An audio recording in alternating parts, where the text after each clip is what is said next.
What is up, everyone? It's Lovenji here, and we're going into Mission 2, which features us playing around the terraforming mechanic and utilizing a little bit of lava. I actually don't remember what the mission is called. I believe it's called Lava Flows, but we'll find out. Anyway, let's get this underway. So, this is Mission 2, and as you can see, we go straight into a sped up segment. Now, this mission features some very interesting mechanics, and these interesting mechanics are centered around those totem poles. You saw when I prayed at that first one that lava spewed out, and that's kind of it. We'll be using that lava to attack at the Dakini. It's a very interesting mission, and it actually relies on you understanding how the terraforming mechanic works to be able to get the most out of the lava that spews forth from these totem poles. But before that, we must set up our tribe, and it's going to be about 2.5 minutes to 3 minutes of just getting our tribe to a place we need it to be.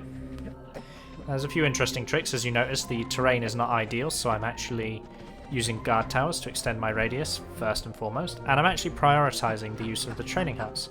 It's because you get attacked early, and you get attacked pretty often.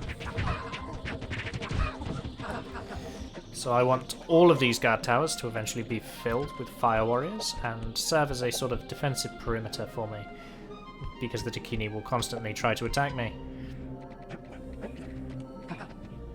One of the other things I did while building was to actually order the Braves to collect wood before going to the site of the plan. That's something you can do to get them to construct buildings slightly quicker. You'll find a lot of players who are significantly better than me at Populous doing that. So as you can see, I don't do it all too often, but I'm actually prioritizing the constructions of my training house. This is already the second attack.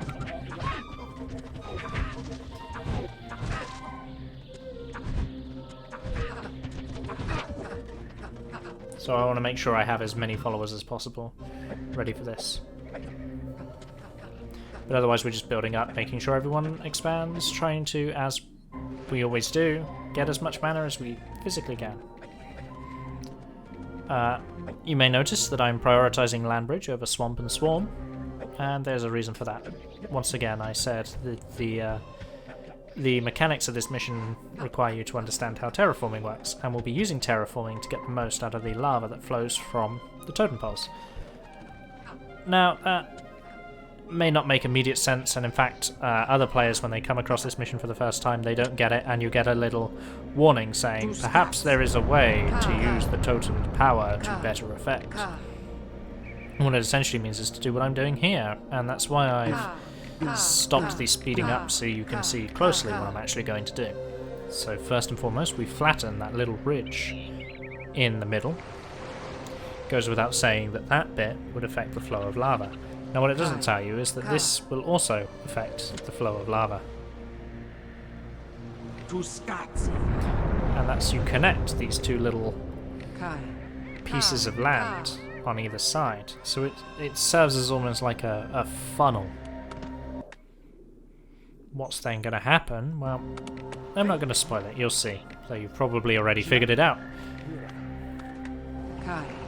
But my initial land bridge kind of ruined my ability to get on the ledge, so I'm having to use 2 land bridges here. First to even out the ledge so I can actually walk up to it, and again to connect the ledge to the hill.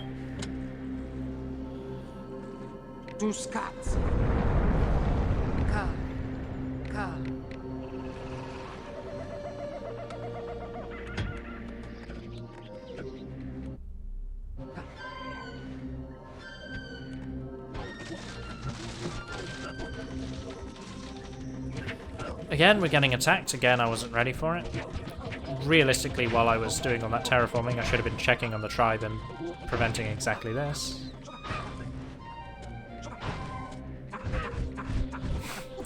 A series of missed fireballs later.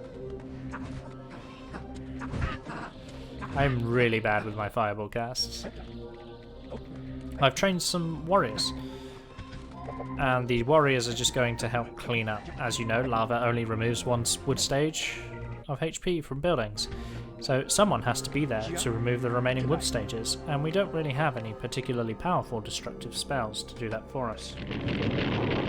Here you go. Because we did the terraforming correctly, that lava now flows and gets every single building and all the followers in there. And it's just a matter of wiping that off the map.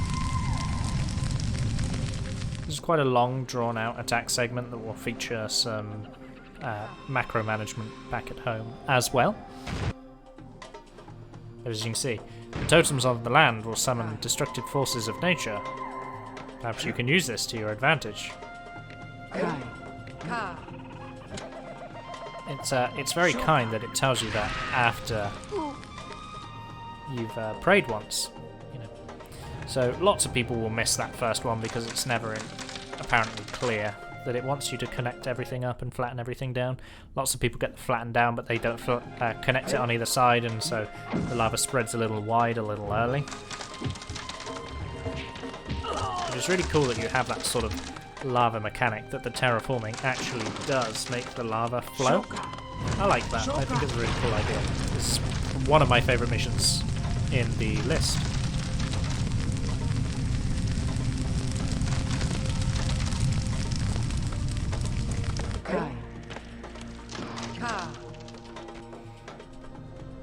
So it really is as simple as that looks. It's just a matter of tidying that up. That is their warrior training hut, so a very good grab for us, because we'll be using followers to clear this mission. The Dakini have quite a sizable tribe, and we don't have building destructive spells. You may notice that question mark indicates that we are going to get a volcano at some point, and we will use that volcano as part of this mission. But by and large, we're going to need an army to take out a sizable tribe with no really good spells. This is something that the main campaign protects you from, because you actually get destructive spells quite quickly.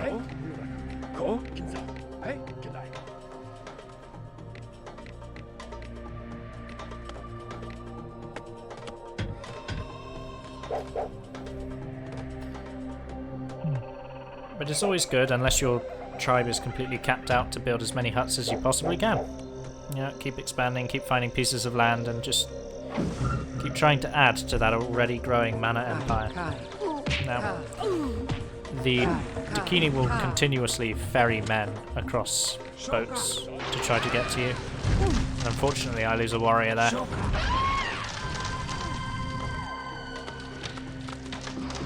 But again, all we're doing is just clearing up these huts. They don't actually try to rebuild here, so once you've got this tidied up, you can retreat back to your base. And I've got the mana regeneration to use lightnings pretty liberally.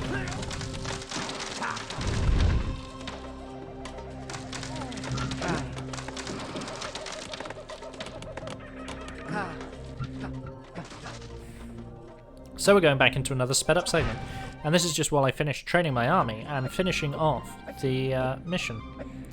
So what we're going to be doing is just building up, making sure the last of our huts upgrade, that we get the most population as possible. We connect ourselves to that little praying totemy thing that's going to give us a free land bridge that we don't need. So it should be noted that if you cast land bridge at your feet like that, you can slightly extend the land, and therefore you can actually reach that totem bow. Or stonehead. I always get the names of those mixed up. So the little triangle-y thing that I was praying at with the shaman, only shamans can pray at that. That's called an obelisk. The winged bird things are totem poles, and the movie heads of doom are stoneheads. And they look wonderful when they're sped up like that. So, once again, no more speeding up for the rest of the mission. We're going to cast a land bridge there, as before. We're going to go to the other side and cast another land bridge. We're creating the same funnel that we created previously, because there's another totem pole. And this one's going to go right into the Dakini's main base. In the same time, I've got an army currently being trained. We're actually going to use followers for this mission.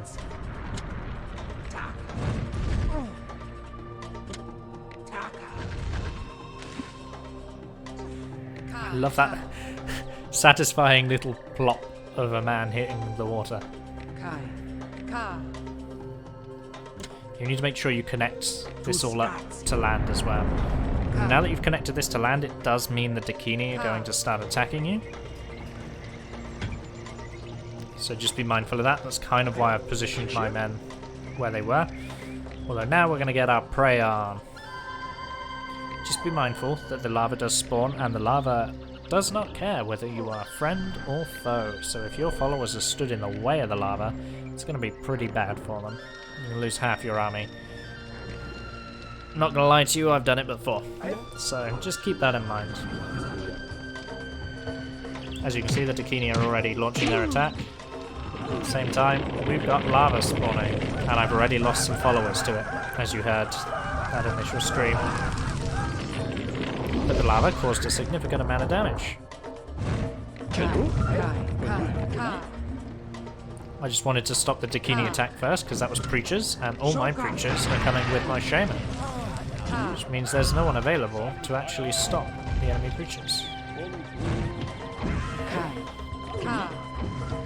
So I can see on the minimap there's a couple of invisible guys making their way into my base. Again, I've swapped the sound effects around, so not only are the shaman voices from my shaman, the evil shaman voices, but that evil preaching is also my preachers. I just think I think it sounds cool. Everything sounds cooler when you say it in an evil voice, especially waving a book around.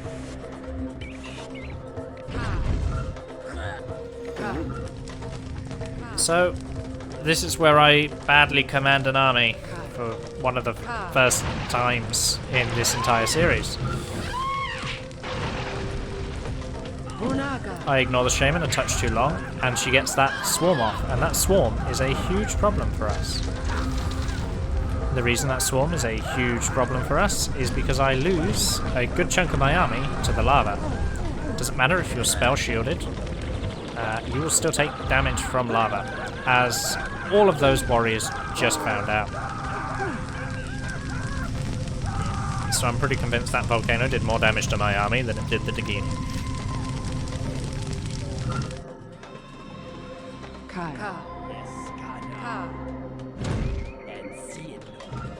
In truth, at this point, I had a moment of sort of dumbfoundedness, because I actually, you wouldn't believe it looking right at it, but I actually didn't see all of those men die to the lava. So I was having a moment where I was like, where did my army go? I brought a really big army here, and I've lost it.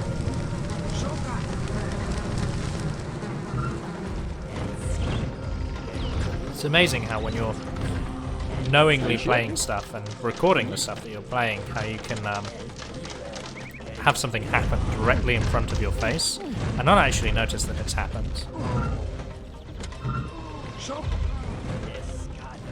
But despite the unfortunate fate that befell my army, I'm convinced that I have this mission on lockdown at this point.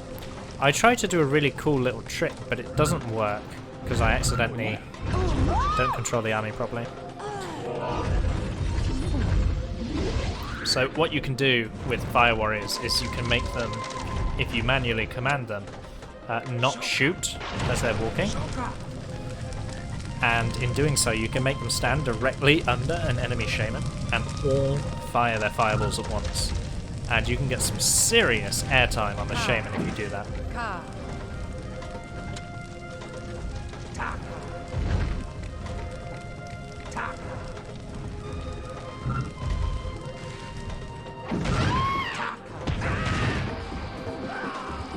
As you can see, their numbers are dwindling.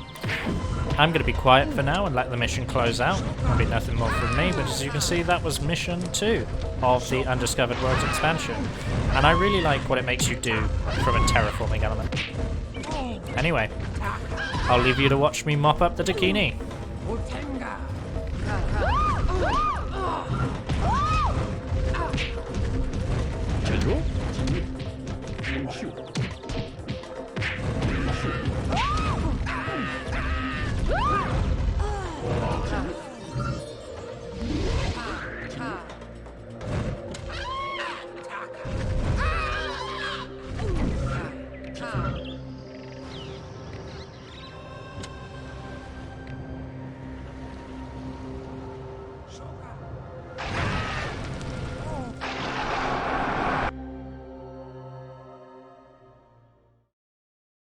Okay, that was mission 2, guys. I'm going to keep it short and sweet and just say, as always, let me know what you did and didn't enjoy about the video. Like, comment, share and subscribe, and I'll see you in the next video. Don't have much more to add about this mission. Bye for now.